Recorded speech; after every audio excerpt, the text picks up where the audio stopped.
Ayo. Assalamualaikum warahmatullahi wabarakatuh. Perkenalkan, nama saya Eka Hirinda Sulfa dari Prodi S1 Sistem Informasi dari angkatan 2018. Di sini saya ingin mempresentasikan hasil tugas akhir saya yang berjudul Evaluasi dan Perancangan Desain Antarmuka Aplikasi Mitra Jual menggunakan metode Double Diamond pada PT Mitra Jual Indonesia Jaya. PT Mitra Jual Indonesia Jaya ini merupakan perusahaan e-commerce yang menjual berbagai macam alat elektronik dan alat rumah tangga. Perusahaan ini dibentuk untuk membantu perusahaan konvensional dan ingin memenuhi kebutuhan masyarakat dalam berbelanja. Tentunya perusahaan ini ingin mendapatkan keuntungan dan ingin mempertahankan konsumen yang lama dan mendatangkan konsumen yang baru. Berdasarkan dari hasil wawancara yang telah saya lakukan kepada pihak responden, terdapat kendala-kendala yang dialami, yaitu yang pertama, informasi yang diberikan sulit ditemukan oleh pengguna, yang kedua, kurang adanya interaksi pada fitur chat, yang ketiga, tidak ada informasi mengenai penilaian suatu produk. Sehingga solusi yang saya tawarkan yaitu melakukan evaluasi dan perancangan desain. Untuk evaluasi desainnya sendiri pada tahap awal dan tahap akhir menggunakan metode usability testing, sedangkan untuk yang perancangan desain antarmuka ini saya menggunakan metode double diamond. Terdapat rumusan masalah pada penelitian saya, yaitu yang pertama, bagaimana melakukan evaluasi kebutuhan pengguna pada aplikasi mitra jual menggunakan metode usability testing. Yang kedua, bagaimana melakukan perancangan desain antarmuka yang sesuai dengan kebutuhan pengguna menggunakan metode double diamond pada PT Mitra Jual Indonesia Jaya. Yang ketiga, bagaimana merancang desain antarmuka agar pengguna mendapatkan informasi dengan mudah menggunakan metode usability testing berdasarkan tingkat usability. Dan yang terakhir, bagaimana cara menambahkan interaksi desain antarmuka dengan fitur chat dan fitur review suatu produk menggunakan metode usability testing berdasarkan tingkat usability-nya. Di sini batasan-batasan masalah yang ada pada penelitian saya, yaitu yang pertama, prototipe yang dirancang hanya berbasis mobile, dan desainnya hanya berbasis mencakup desain front end, tidak mencakup desain back end system. Yang ketiga yaitu model perancangannya menggunakan metode double diamond dan evaluasi menggunakan parameter usability testing. Dan yang terakhir yaitu perancangan user interface ini berupa prototipe. Selanjutnya yaitu terdapat metode penelitian. Di sini saya terdapat 3 tahap, yaitu tahap awal, tahap desain, tahap akhir. Untuk yang tahap awalnya sendiri yaitu terdapat studi literatur dan wawancara. Sedangkan untuk tahap desain ini kan menggunakan metode double diamond. Tahap double diamond ini terdapat 4 tahap, yaitu tahap discover, tahap define, tahap develop, dan tahap deliver. Di sini terdapat 2 diamond. Yang diamond pertama terdapat tahap discover, yaitu dilakukan evaluasi desain saat ini, yang akan diteruskan kepada tahap define. Di sini dilakukan iterasi sebanyak 1 kali, sedangkan untuk yang diamond kedua itu dilakukan tahap develop dan tahap deliver, yaitu evaluasi hasil perancangan. Di sini dilakukan iterasi sebanyak 2 kali. Selanjutnya, yaitu terdapat tahap akhir, yaitu pembuatan dokumen laporan. Untuk yang tahap awal, di sini dilakukan untuk pengumpulan data. Yang pertama tadi saya bilang terdapat studi literatur. Yang pertama ada user interface dan user experience. Yang kedua evaluasi desain. Dan yang ketiga double diamond.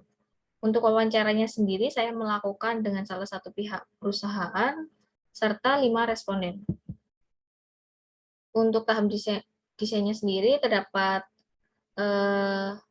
tahap discover, tahap define, tahap develop, tahap deliver. Di sini saya menggunakan metode double diamond.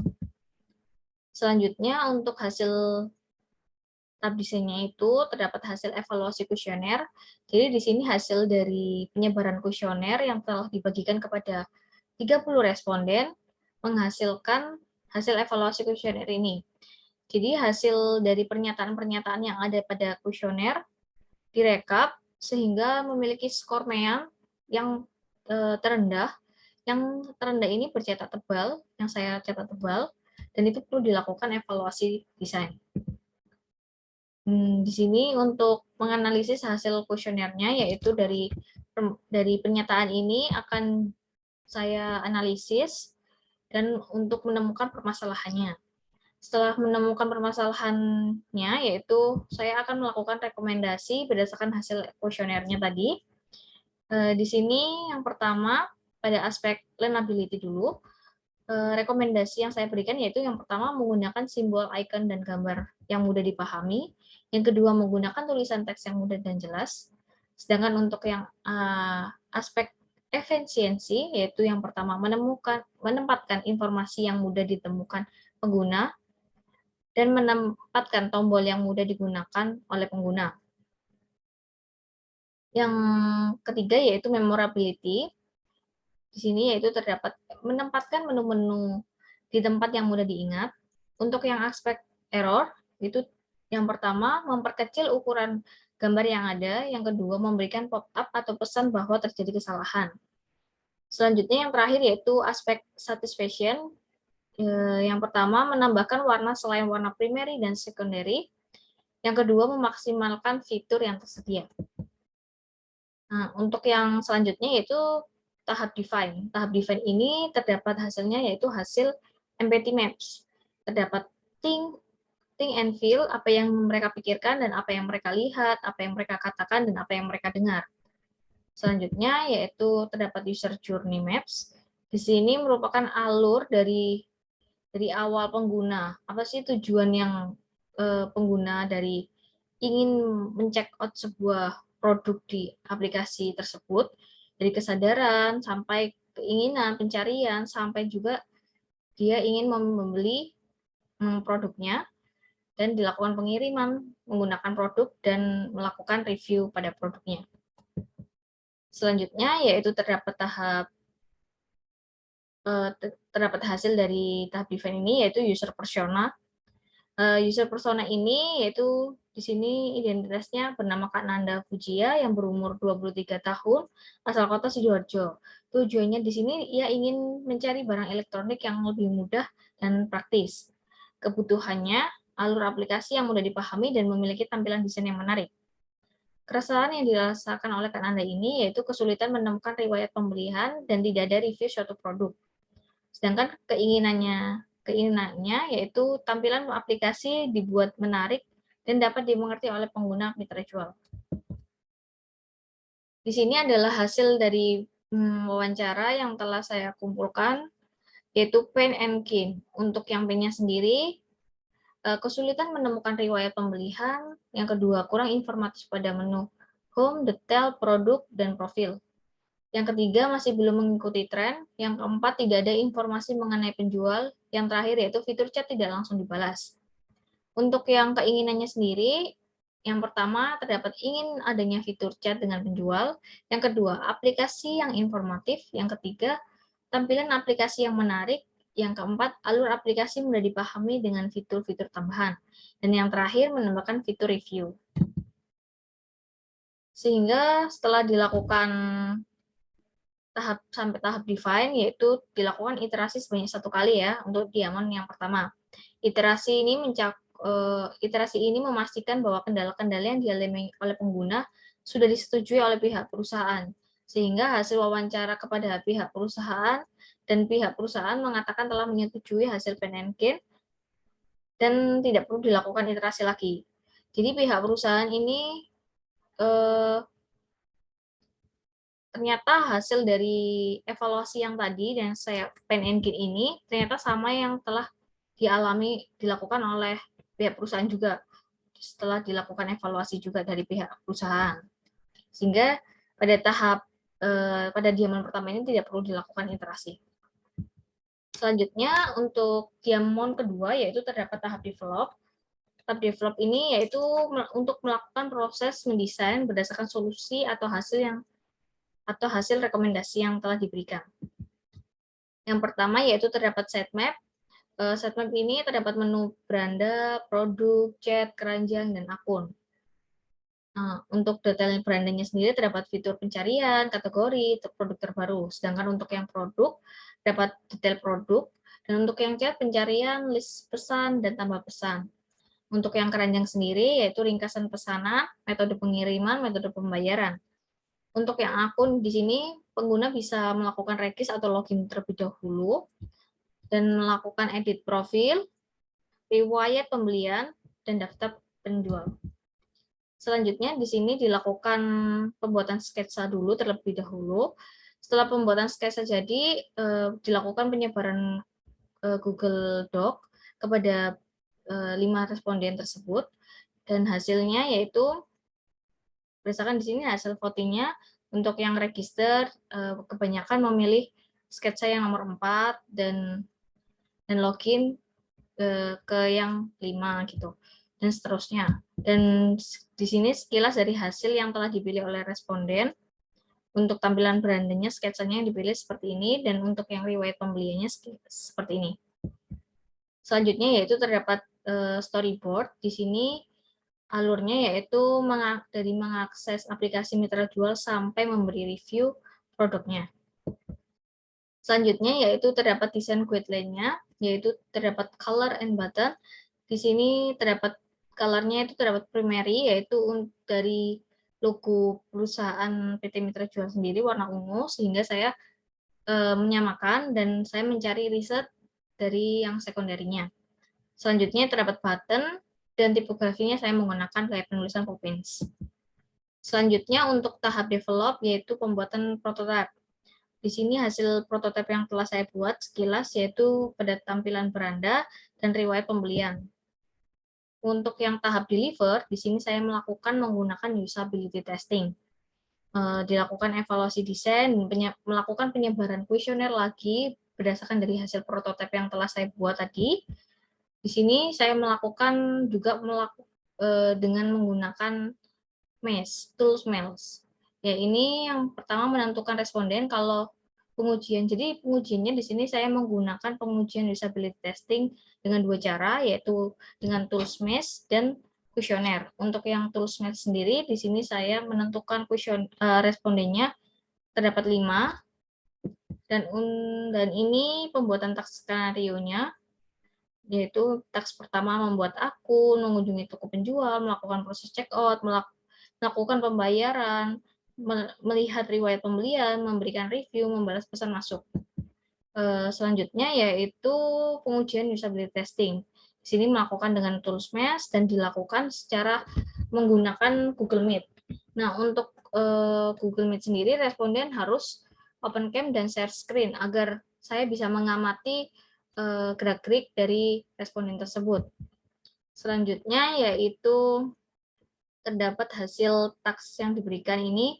Kalau tanda 1 yang saya berikan, responden 1, task 1, ada tulisannya 1, itu berarti mereka sudah berhasil melewati task yang telah diberikan.